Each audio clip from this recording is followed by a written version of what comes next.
Good evening. This is April the 25th, 2005. My name is Shirley Savoy. I welcome you to this presentation here at the Museum of Erath, Louisiana. I will tell you a story or a monologue written by Dr. Barry Ancelet at the University of Louisiana here at Lafayette, Louisiana. He speaks of the hardship and the misery the Acadian went through during the deportation, before and after the deportation of the Acadians. And he wrote this monologue saying that Pierre Savoy tells about this monologue, and I'll go right on through with it now. Et dit Pierre Savoy, je le connaissais, Beau Soleil, Joseph Broussard, mais tout le monde l'appelait Beau Soleil. On l'a laissé en arrière quand les Anglais nous ont déportés de notre pays. Pour bien dire, il s'est échappé dans le bois avec quelques hommes. J'ai entendu dire qu'ils se sont battus contre les Anglais quelque temps. Oh, je suis bien content d'entendre ça. C'est maudit. Ouais, c'est plus la peine à cette heure. J'ai fait le voyage dans le tour d'un bateau. Moi, j'ai jamais été aussi malade de ma vie. Je n'avais pas vu le soleil pour, d'après moi, 2 semaines. 2 semaines à la crève de faim, dans le noir, au fond du bateau qui n'arrêtait jamais de grouiller. On avait de l'eau salée jusqu'aux genoux et pas une goutte d'eau fraîche à boire. Pierre Arsenault, il était dans le même bateau. Je le connaissais lui aussi. Il venait du même village que moi. Mais à cette heure, le monde dit que son garçon, lui, a été séparé de sa belle, il nommé Emmeline Labiche. Le garçon Pierre Arsenault est né ici dans la Louisiane, comme mes enfants, lui et moi. Et moi, je n'ai jamais connu une Emmeline Labiche dans notre village à nous autres. Je crois que quelqu'un s'est imaginé de tout ça.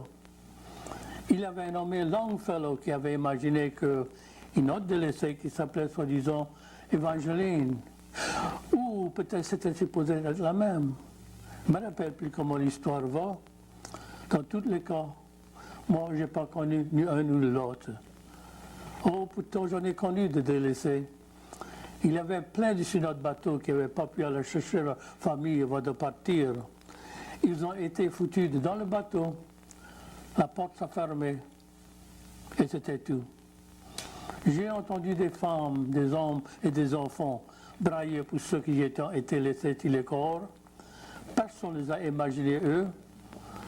Moi, je l'ai vu moi-même. Et personne n'a jamais écrit de l'histoire non plus. Et pourtant, ni Evangeline, ni Emmeline a passé la misère que nous autres on a passé dans ce bateau. Ah, c'était nos héros à nous autres. Mais ils ont souffert dans le noir, eux. Et nous autres, on n'avait ni plume, ni temps d'écrire, ni même envie d'écrire. À cette heure, c'est l'heure de parler. Après la fin de ce voyage qui était si cruel et notre arrivée d'un nouveau pays comme étranger. Ce que j'avais envie de faire, c'était me revenger. Mais pas longtemps après que j'ai arrivé à Louisiane, j'ai eu la chance. Les nouveaux États-Unis d'Amérique étaient en guerre d'indépendance pour se séparer de l'Angleterre et les Espagnols, qui étaient rendus à la tête du gouvernement en Louisiane, se sont mis de leur côté. Moi, je n'ai jamais été trop un batailleur, mais quand ils annonçaient qu'ils avaient besoin de soldats, je me présentais et j'ai fait ma part. Mais la misère de moi et ma famille n'était peut-être pas la faute des soldats anglais que j'avais tirés pas loin de la Nouvelle-Orléans. Mais ils ont payé pour quand même.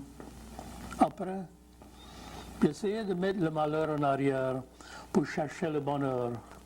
Je m'ai rétabli de une petite place pour moi-même, ici, dans le sud de la Louisiane. On a eu pour changer notre vie. Oh, il faisait chaud. Et ça mouillait à verse. La première maison qu'on avait bâtie par terre, on pourrit tout de suite. Il a fallu travailler dur pour ne pas être mangé par les cocodrilles et les maringouins. Mais on avait de la terre et quelques bêtes encore. Et ça nous laissait à peu près tranquilles, sans s'apercevoir ou réaliser qu'on avait arrivé comme des étrangers au paradis. On se refait une vie. Oh oui, ma famille est toujours ici. toujours alentour de ma vieille petite place sur le bord du bayou.